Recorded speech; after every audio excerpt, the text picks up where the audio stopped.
He was just a pup, a tiny trembling thing lost in the shadows of a crumbling barn. His ribs poked through his matted fur, each breath a shallow struggle. He didn't have the energy to whimper, to cry out.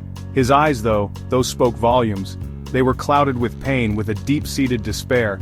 He had given up, or was about to. The world had shown him nothing but cruelty. We'd seen cases like this before.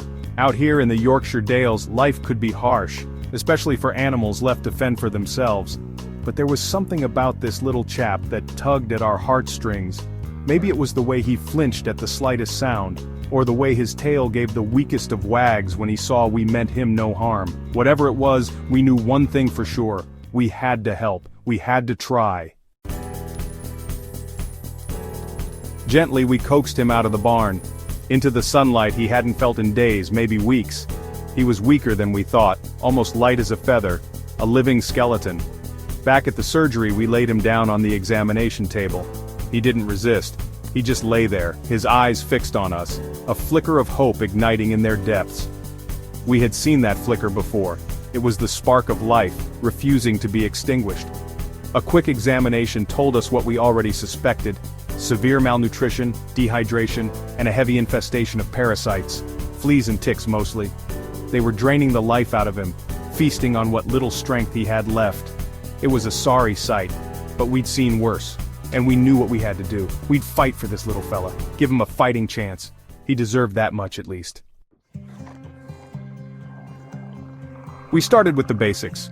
Fluids to combat the dehydration. A special diet high in calories and nutrients to help him regain his strength. And of course, medication to rid him of those pesky parasites. It was a slow, arduous process. There were setbacks, moments when we weren't sure he'd make it. But through it all, he never gave up. And neither did we. Day by day, he grew stronger. His coat, once dull and lifeless, started to regain its sheen. He began to eat on his own, lapping up his food with a newfound gusto. And that tail? It wagged more often now, a happy metronome keeping time with his recovery. It's amazing what a little love and care can do.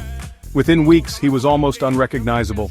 He was no longer the scared, skeletal creature we'd found in that barn. He was a dog transformed. His eyes, once clouded with pain, now sparkled with life. He was playful, affectionate, full of beans. He loved nothing more than to chase after a tennis ball or curl up at our feet, a furry testament to the resilience of the animal spirit. He found a loving home, of course, a place where he'd be cherished, where he'd never know hunger or fear again. And every time we see him, bounding towards us with his tail wagging furiously, we're reminded of the power of compassion. There are countless animals out there just like him who need our help. Animals who deserve a second chance.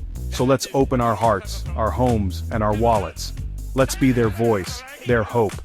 Let's make a difference, one animal at a time.